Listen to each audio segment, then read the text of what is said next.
Всем привет! Hey everybody, I know it's been a while, about 2.5 months since I last posted a video, but things have been really hectic around here. We've had some big changes and some serious challenges, and now I'm finally getting a chance to catch up with all of you. So first off, I'm very excited to share that we have finally received our temporary residency in Russia. Some news outlets picked this up, so some of you may know this already, but for the broader audience, you may not know this.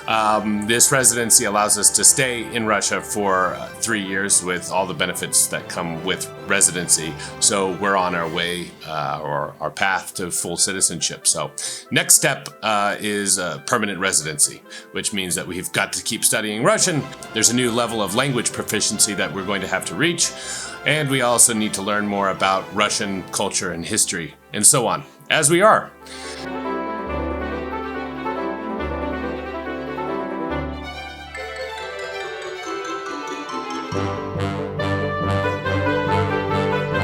Right around the time we got this news, Annie was getting ready to have the baby.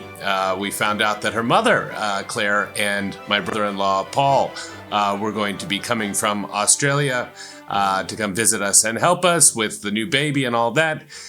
And yeah, we were just really excited, and then something really scary happened. Our little guy, Wolfgang, who's 11 months, had just started crawling, but he hadn't learned how to climb yet. He managed to climb up some stairs, and he fell and hit the tile.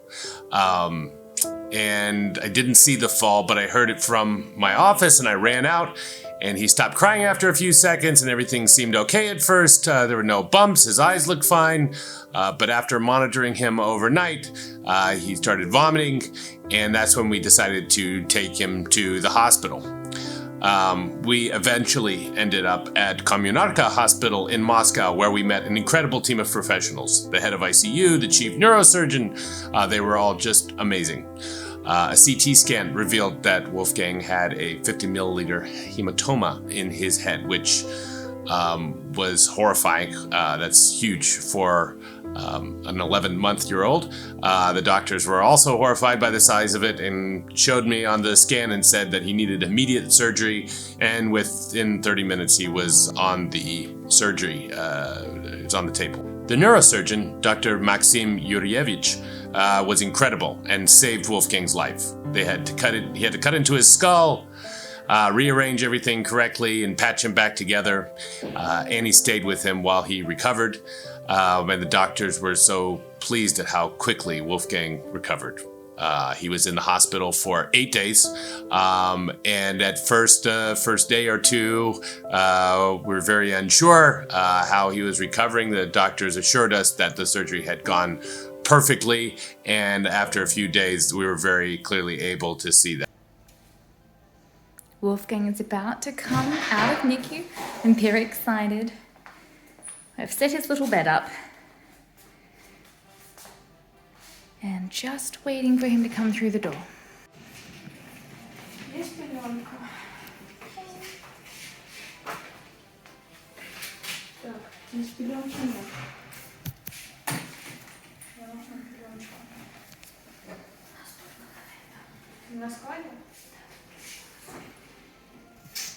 Просто здесь только это, просто так, пленки нет. Да, это... Our very good doctor just came in and assessed Wolfgang.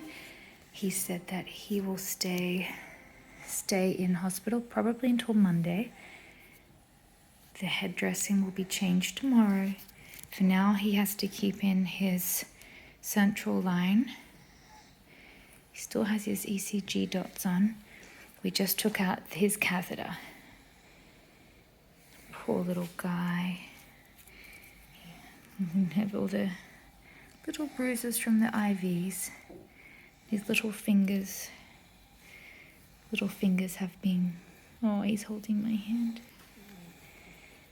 He's feeling for me. Yes, Baba. He had a squeezy pack and 6-7 ounces of water, which he chugged down very quickly. He was very thirsty. Apparently he woke at 7:30 this morning, ready to eat, hungry, thirsty, and this cheered the doctors and nurses immensely. They were very excited to see him. To see him eating and drinking with gusto. His face is very swollen. He has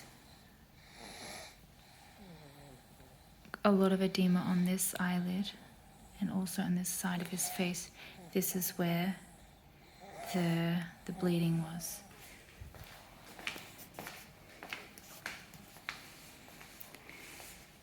They said that he just had his CT scan before he came to me, and that there is no bleeding detected in the space in his brain. The bleeding has stopped, blessed be God. And now we just watch him. Oh, very important post-op instructions. Do not bounce him. Do not shake him. Do not jiggle him. Calm and gentle only. Of course. Sweet baby. Oh, we're here with Wolfgang. Yes? Is it Wolfgang? Who is that? Who is that, Wolfgang? Can you wave?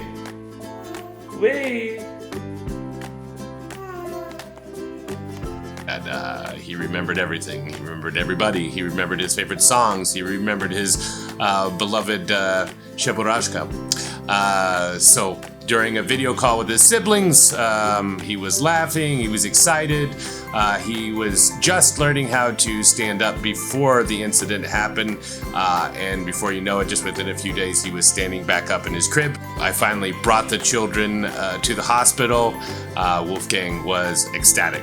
And we had a great time. Gentle with Wolfgang.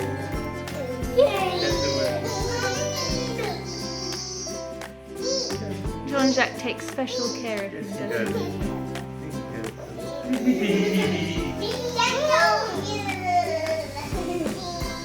Oh, he's kissing his hand. Gentle, take it. Oh, no, we must be gentle with him. We have to treat him like a baby doll, okay? We have to treat him like a baby doll. He's still... Maybe it'll come out soon. Yes. Mama, I still want to stay for the rest. Oh. It's so good to see him. We missed our Wolfgang, didn't we? Mom, may we see the playroom? Did we miss May we Wolfgang? see the playroom? He's happy to see you, Joe. That's his hand. They had to put a needle in his hand. And he's so happy to see you, Joe. He's happy to see his brothers, Mommy. He is happy. And his sisters. Gentle, gentle, gentle. It's so good to see you.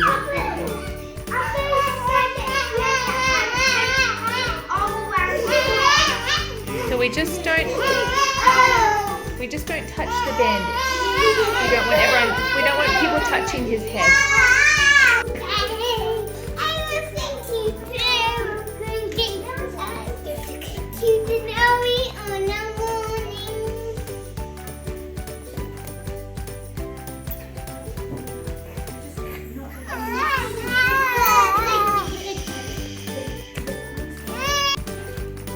Hey, Wolfgang.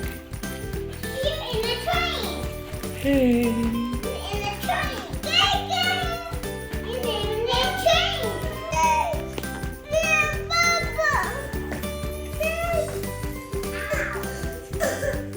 Otherwise he would.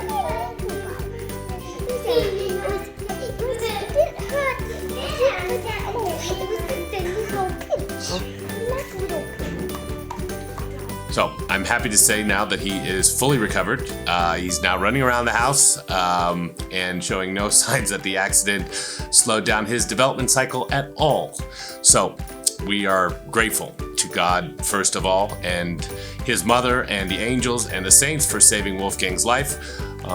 We want to also personally thank all the staff at the Kamionarka Hospital and any other institutions and individuals that helped Wolfgang get the help that he needed.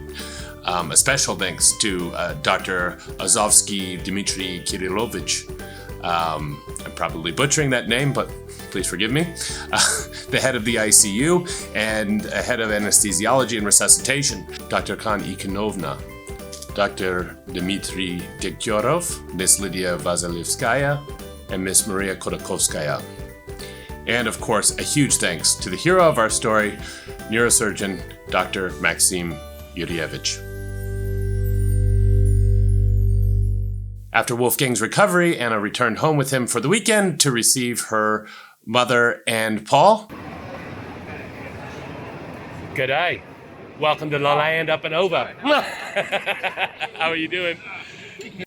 They immediately sprang into action, taking over the house so that Annie could go to the hospital just a few days later to have the baby. So I'm very happy to share that our 7th child and first Russian son was born without any complications. He was 3.2 kilograms and 52 centimeters long, about 7 pounds, 20 and a half inches. I want to give a special thanks to the team at Kulikova, one of the top hospitals in Russia for obstetrics, gynecology, and perinatology. We are so grateful to the hospital director, Suki Kinyadi Tikhonovich, and Miss Lydia Vasilevskaya again for arranging the birth here. Dr. Anastasia Nikolaeva, who delivered our baby, and our dear Anastasia Alexandrovna was with us every step of the way, managing the entire process from visits to birth to postnatal care. So, thank you all. Just a few days later, on July 7th, our son was baptized into the Christian faith as Mikhail Joseph Raphael Gavril Tomas. He's named after 3 of the archangels, and the last, the angelic doctor St. Thomas Aquinas. He is now a child of God, and we are very blessed to have him. I took a trip to Nizhny Novgorod with my brother-in-law Paulie and some others. So we had a very interesting set of meetings there, and I'll definitely be making another video about that very soon. Very interesting trip, beautiful city, many interesting conversations.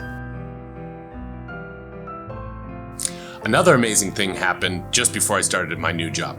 We were alerted to a group of pilgrims who had walked for 3 years from Fatima, Portugal to Moscow, Russia. They brought with them a statue as a token and a gift of Our Lady of Fatima. It was a 3.5-foot statue, and it was just a beautiful token and a beautiful mission. This was a powerful moment for us, reminding us of the prophecies of the Mother of God about Russia over 100 years ago.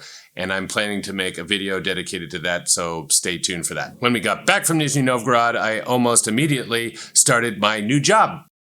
Very exciting, and there's a lot of cool things to share around that. So I'll be working with the company. Been there for now 4 weeks. I'm going into my 5th week, so it's a very exciting time, and I really love the people that I'm working with. It's a Russian company, so that's very, very exciting.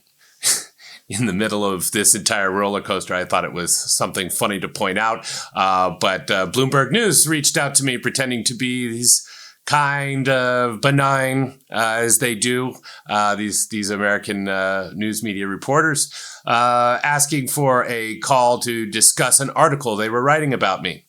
I ignored it because I learned my lesson after a previous experience talking to American media. Then there was Bloomberg sent me another email saying, giving me a deadline. We're going to publish this, regardless, if you don't give comments, so we'd really like to hear from you. And I was just like, whatever. And there was an hilarious hit piece that was made about me just when they gave the deadline. So they were on timely.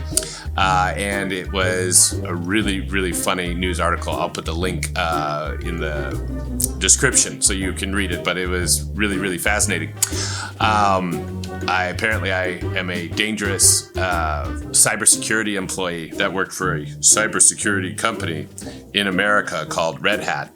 And I don't know if you know anything about Red Hat, but It's not a cybersecurity company. They have security, kind of like how Walmart has marshmallows, but it's a grocery store, not a marshmallow factory. So yeah, that was really fun and fascinating news for me.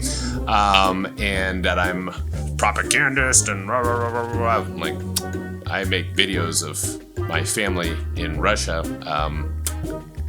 I guess that's propaganda nowadays. So I posted this on my Telegram channel, commenting that the article was just frantic and sophomoric in its attempt to make me look like this malevolent or bizarre or both character. And it seemed to me that they were more afraid of my daughter Florine, whom you know, walking around Moscow than of me personally. But really, that doesn't make for good news. But I was really wondering why I seemed to be the showpiece for this article. This got the attention of author and blogger Andrei Martyanov, also known as Smoothie X12, who wrote about it on his blog Reminiscence of the Future. And I was both humbled and warmed by his post of Florine and the Russian word zatiskat. I'll leave a link in the description for those who want to check it out also. It was a very short blog post, but it was very, very kind. Martyanov, by the way, is an expert on Russian military and naval issues. He was born in Baku, USSR in 1963, graduated from the Kirov Naval Red Banner Academy, and served as an officer on the Soviet Coast Guard ships until 1990. In the mid-90s, he moved to the United States, where he worked as a laboratory director in a commercial aerospace group. Like I said, he blogs at Reminiscence of the Future and has authored several books, including Losing Military Supremacy, The Real Revolution in Military Affairs, and Disintegration, Indicators of the Coming American Collapse. Again, I'm so sorry that it has taken me so long to get this video out. Like I said, we've just been underwater. But I'm so grateful for all the help that we've received over the last few months from so many people. I want to give a special thanks to my mother-in-law, Claire, and my brother-in-law, Paul, for coming all the way from Australia to support us. They even helped us move house again. Thank you for all your patience and support. You are all in our prayers as we pray for all of our benefactors and pray for all of our supporters. And we will see you in the next video. Slava Bogu. God bless you. Пока. До свидания.